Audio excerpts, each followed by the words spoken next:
Okay, class 12th हम लोगों ने अपना चैप्टर स्टार्ट किया हुआ है जीव और समष्टियाँ, जिसमें हमने जीव और पर्यावरण वाला टॉपिक स्टार्ट किया था, जिसमें हमने पढ़ा था कि हमारी जो एक अर्थ हमारी पृथ्वी जो है वो उसमें कई तरह के बायोम जीवोम पाए जाते हैं। वो डिपेंड करता है वहाँ के टेम्परेचर पे और जैविक घटकों पे, वहाँ की प्रेसिपिटेशन, वहाँ का वर्षण कितना है, कितनी बारिश हो रही है, कितनी वहाँ पर स्नो है, क्या टेम्परेचर है, उसके हिसाब से वहाँ का जीवोम जो है वो बनता है।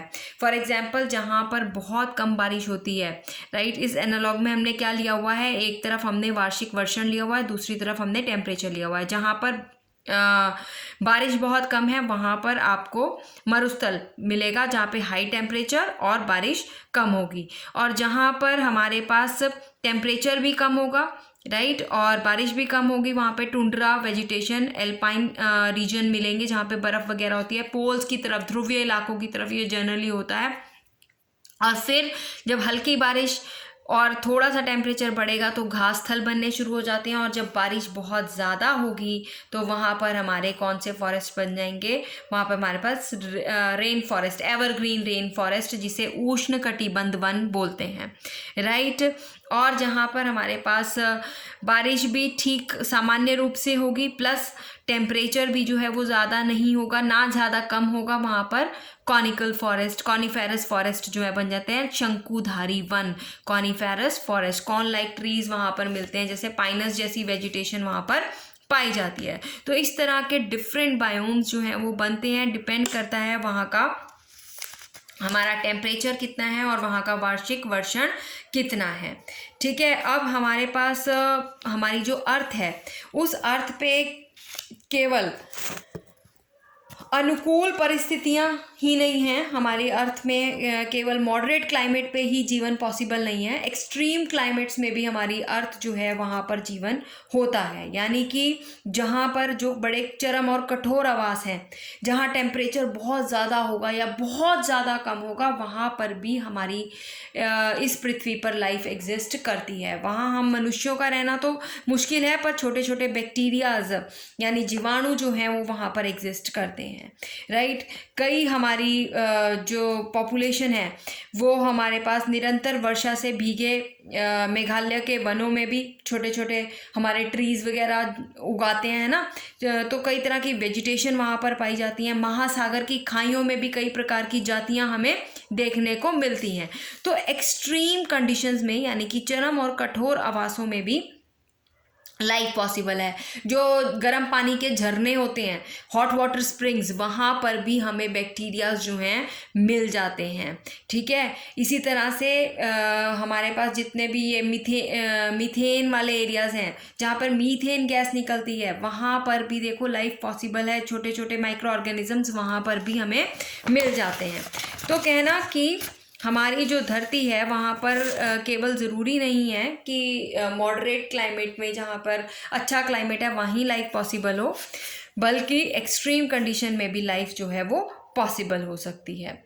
और हमारा जो एक्सट्रीम कंडीशंस हैं वो कहाँ से, हमारे ध्रुवीय इलाके, हमारे जो पोल्स हैं जहाँ पे टेम्परेचर बहुत ज़्यादा क्या होता है, ठंडा होता है, और हमारी फिर आ जाती है बीच में इक्वेटर लाइन जहाँ बहुत ज़्यादा गर्मी होती है।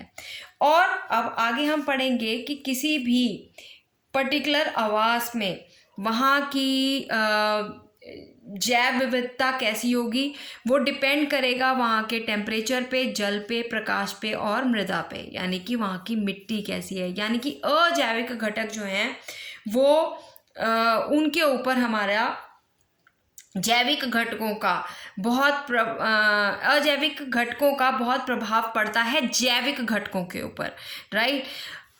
क्योंकि किसी भी एक पर्टिकुलर पारितंत्र में जैविक और अजैविक घटकों के बीच में पारस्परिक क्रियाएं होती हैं, इनमें इंटरेक्शंस रहती हैं, राइट। और किसी भी एक पर्टिकुलर पारितंत्र में, एक इकोसिस्टम में, वहाँ पर रहने वाले जो जीव हैं वो बहुत कुछ अजैविक घटकों से प्राप्त करते हैं, और उनकी क्रियाओं के आधार पर ही वहाँ की जो पॉपुलेशन है वो डिपेंड करेगी कि उस पर्टिकुलर एरिया की पॉपुलेशन कैसी होगी।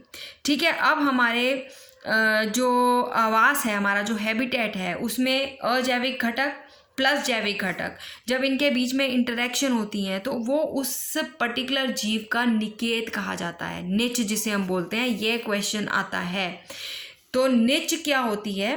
प्रत्येक जीव का उन परिस्थितियों का एक निश्चित परास होता है जिसे वह सहन कर सकता है, राइट, और उपयोग किए जाने वाले संसाधनों की विविधता तथा पारितंत्र में एक विशिष्ट क्रियात्मक भूमिका होती है। यह सब सामूहिक रूप से उस जीव का निकेत बनाते हैं। बेटा, एक वर्ड होता है आवास और एक वर्ड होता है निच यानी निकेत। आवास का मतलब सिंपल हैबिटेट, जहां आप रह रहे हो, पर जब उस हैबिटेट के साथ आप उसके सराउंडिंग एनवायरनमेंट की इंटरेक्शंस भी जोड़ दोगे, ठीक है, उस हैबिटेट के साथ उसके सराउंडिंग एनवायरनमेंट की इंटरेक्शन भी जोड़ दोगे तो वो निकेत कहलाएगा। It is very important question. 2 marks या 1 मार्क की डेफिनेशन आती है निच या निकेत के ऊपर कि एक पर्टिकुलर ऑर्गेनिज्म जहाँ रहेगा वो तो उसका हैबिटेट हो गया। हैबिटेट के साथ साथ उस एरिया में रहकर वो किस तरह की फंक्शनल क्रियाएं कर रहा है और वहाँ के न्यूट्रिएंट्स को किस तरह से वो ले पा रहा है अच्छी तरह से, अपने आप को उसने उस एरिया में रहने के लिए कितना अनुकूल बनाया है, वो उस जीव का निच या निकेत कहलाता है। ठीक है, तो निकेत में एक फैक्टर आता है कि अगर वो ऑर्गेनिज्म वहाँ रह रहा है तो एक तो उसका हैबिटेट है वो, दूसरा वो वहाँ पर रहने वाले मतलब वहाँ पर मिलने वाले न्यूट्रिएंट्स को, पोषण को कितने अच्छे से ले पाता है, यानी कि उसने अपने आप को वहाँ पर कितनी अच्छे से ढाल रखा है, वो उसके लिए अनुकूल है या नहीं है। तीसरा, वो वहाँ पर और क्या फंक्शनल एक्टिविटीज़ कर रहा है जो उसके जैविक, उसके सराउंडिंग में रहने वाले जैविक और अजैविक कारकों पर क्या प्रभाव डाल रहे हैं। ठीक है, तो उसकी फंक्शनल एक्टिविटीज़, उसका रहना और उसका वहाँ से न्यूट्रिएंट्स लेना, वो उस पर्टिकुलर जीव का निकेत या निच कहलाएगा।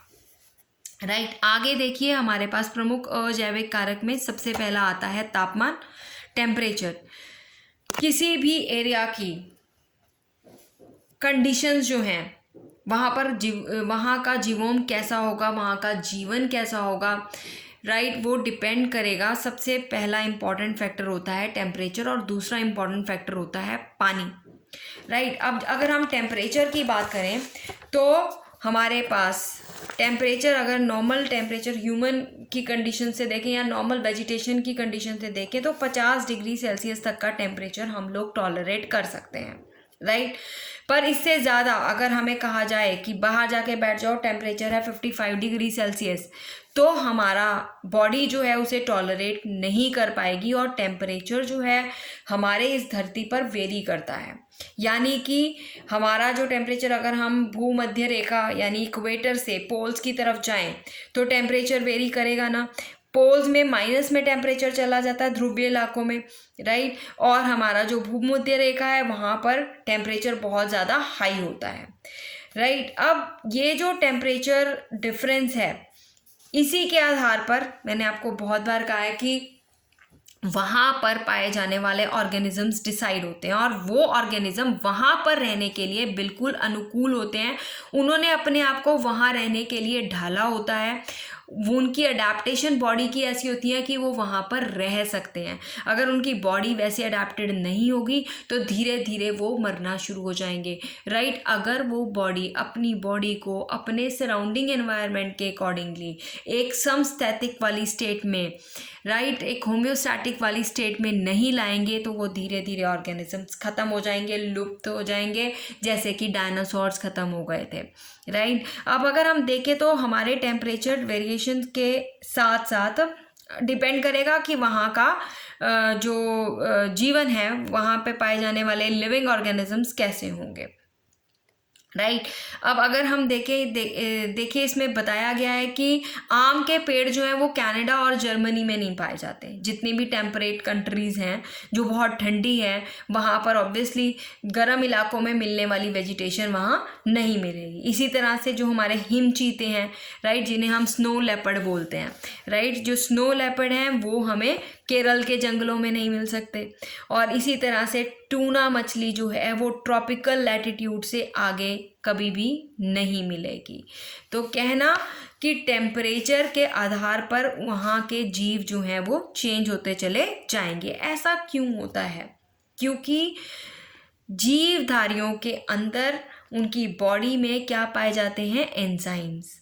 अब वहाँ जो एंजाइम पाए जाने वाले हैं वो एंजाइम कितना टेम्परेचर टॉलरेंट करते हैं, और उसके बाद वो एक बार को हाई टेम्परेचर जाने पे क्या हो जाएंगे? डीनेचर्ड हो जाएंगे, टूट जाएंगे। ज़्यादा लो टेम्परेचर पे जाएंगे तो वो इनएक्टिवेट हो जाएंगे। तो वहाँ क्या होगा? उनकी अंदर का मेटाबॉलिक एक्टिविटीज़, जितनी भी अंदर रिएक्शंस होनी है वो रुक जाएंगी, और हमारे जो सेल्स हैं वो गतिविधि करना बंद कर देंगे, राइट। तो temperature plays an important role. क्यों? हमने देखा कि टेम्परेचर में हमारे पास 50 डिग्री सेल्सियस तक के टेम्परेचर में wide range of living organism variety पाई जाती है। फिर उसके बाद जो एक्सट्रीम कंडीशंस हैं वहाँ पर केवल वही ऑर्गेनिजम्स रह सकेंगे जो अपने आप को उन कंडीशंस के अनुकूल बना लेते हैं, यानी कि अपने आप को उसके अकॉर्डिंगली अडाप्ट कर लेते हैं, राइट। तो इसके आधार पर हम कहते हैं कि कुछ ऑर्गेनिज्म जो होते हैं वो यूरीथर्मल होते हैं और कुछ जो होते हैं वो स्टेनोथर्मल होते हैं। यूरीथर्मल मतलब जो वाइड रेंज टेम्परेचर को टॉलरेट करते हैं। स्टेनोथर्मल का मतलब होता है जो नैरो रेंज ऑफ टेम्परेचर को टॉलरेट करते हैं, ठीक है। तो टेम्परेचर का हमारे पास यहाँ तक ख़त्म है। उसके बाद आगे हम लेंगे दो और फैक्टर्स, जल और प्रकाश।